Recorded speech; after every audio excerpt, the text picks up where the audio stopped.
Hello नमस्कार। जीतने वालों को मेरा सलाम और जीतेगा वही जो विश्वास करेगा। स्वागत करता हूं आप तमाम साथियों का कविकुल सीरीज़ के अंदर। 3-4 दिन से वीडियो नहीं आई कुछ कारणवश। आज हम बात करेंगे कविकुल सीरीज़ के अंदर शमशेर बहादुर सिंह जी की। इनका जन्म कब हुआ, इनके विषय में कुछ महत्वपूर्ण बातें और इनकी प्रमुख रचनाएं, क्योंकि शमशेर बहादुर सिंह हिंदी साहित्य इतिहास के अंदर एक महत्वपूर्ण हस्ताक्षर हैं। इनकी रचनाएं, इनसे संबंधित चीज़ें कई बार पूछी जाती है। प्रारंभ करते हैं जन्म से। तो जन्म की अगर हम बात करें, इसका कलर परिवर्तन कर लेते हैं हम। जन्म की बात करें बंधुओं तो 1911 देखने को मिलता है। ठीक है, 1911 ईस्वी। निधन की अगर हम बात करें तो निधन का जो समय देखने को मिलता है 1993। हालांकि आजकल जो है जन्म और निधन है जो पूछा नहीं जाता, लेकिन बेसिक हम कविकुल सीरीज में कवियों का परिचय देख रहे हैं, उनके जीवन से संबंधित रचनाएं देख रहे हैं, तो थोड़ा सा ध्यान रखना। जन्म 1911 ईस्वी, निधन 1993 ईस्वी। जन्म स्थान की बात करें तो वो देहरादून देखने को मिलता है, देहरादून। इनके जीवन से संबंधित विशेष बातों की अगर मैं बात करूं तो पहली बात आप एरो मार्क लगाकर लिखिए, हिंदी साहित्य में इनको कवियों का कवि भी कहा जाता है। इनको कवियों का कवि, या इनको नहीं लिखकर आप ऐसा लिख सकते हो, शमशेर बहादुर सिंह को कवियों का कवि भी कहा जाता है। क्या कहा जाता है? कवियों का कवि भी कहा जाता है, पहली बात। और ये सवाल कई बार है जो पूछा गया है, कवियों का कवि हिंदी साहित्य इतिहास में किसको कहा जाता है हिंदी जगत में, तो वो कहलाते हैं शमशेर बहादुर सिंह कहलाते। इनकी कविताओं का अगर मुख्य स्वर पूछ लिया जाए आपसे कि शमशेर बहादुर सिंह की कविताओं का मुख्य स्वर क्या है, तो वो है कुंठित प्रेम। इनकी कविताओं का मुख्य स्वर अगर आपसे पूछ लिया जाए, मुख्य स्वर, तो वो देखने को मिलता है हमें कुंठित प्रेम।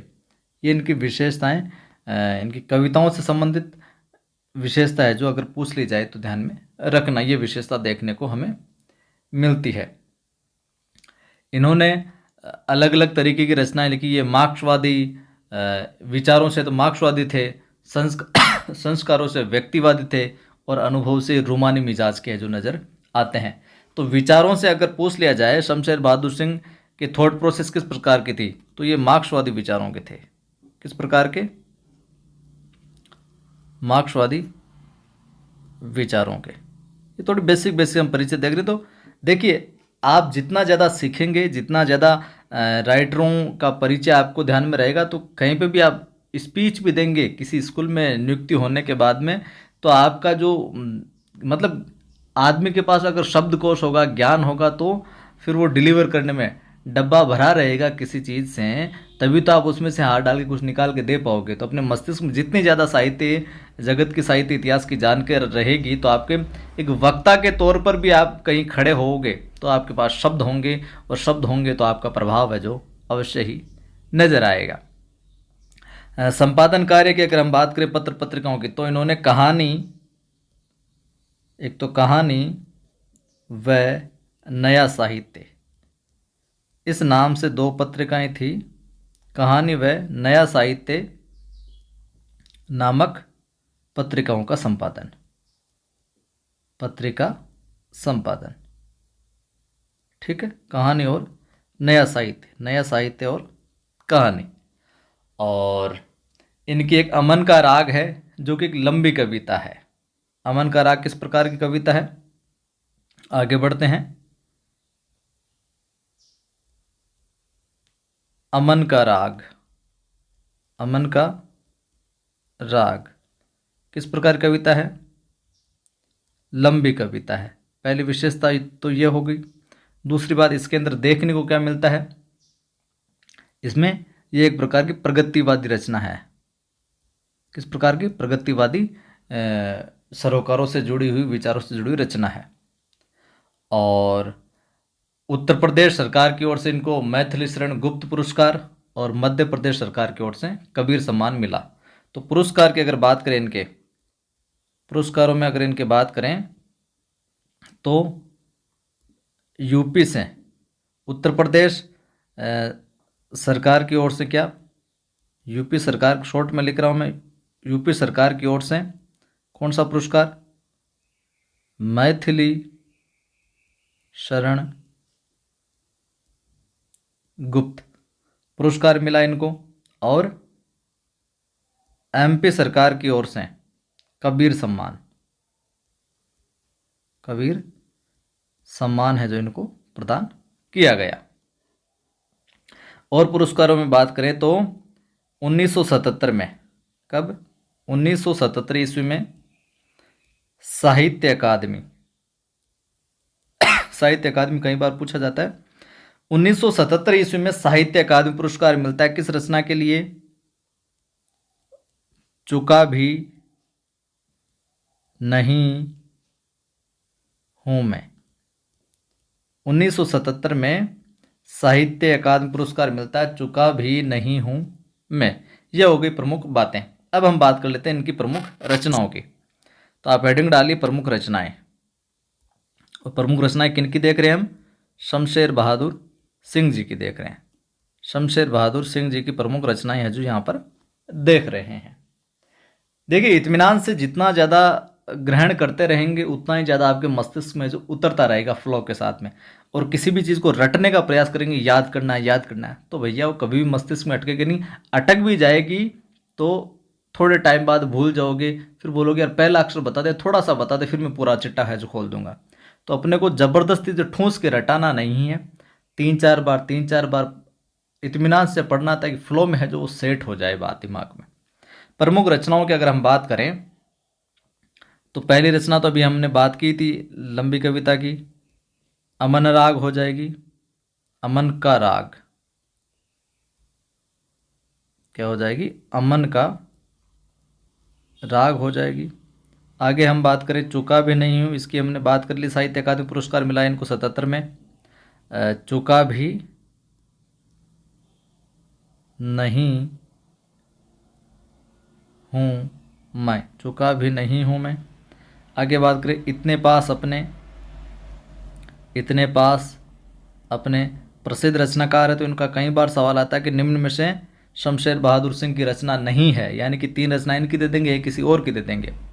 एक रचना आती है इनकी उदिता,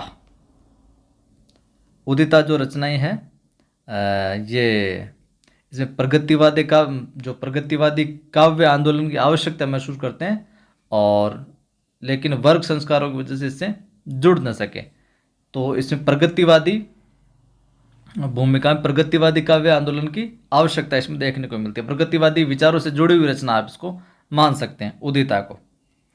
और मैं बात करूं तो काल तुझसे होड़ मेरी, ये भी कई बार पूछी गई है, काल तुझसे होड़ मेरी, काल तुझसे होड़ मेरी एक बहुत प्रसिद्ध रचना है और बहुत बार पूछी गई। बात बोलेगी,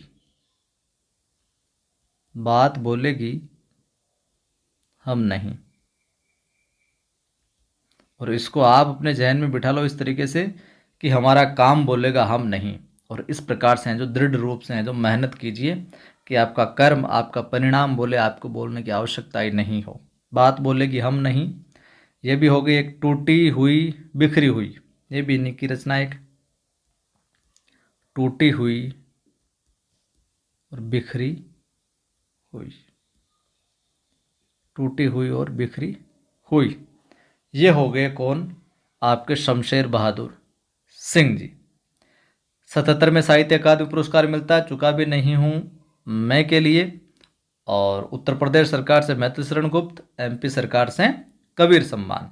11 में जन्म, 93 में निधन होता है, देहरादून में जन्म स्थान होता है, और इनको कवियों का कवि कहा जाता है। ये प्रमुख बात है, परीक्षा में पूछी गई है। बाकी बात बोलेगी हम नहीं, चुका भी नहीं हूँ मैं, अमन का राग, काल तुझसे होड़ है मेरी, उदिता, टूटी हुई बिखरी हुई, इनकी प्रमुख रचनाएं हैं।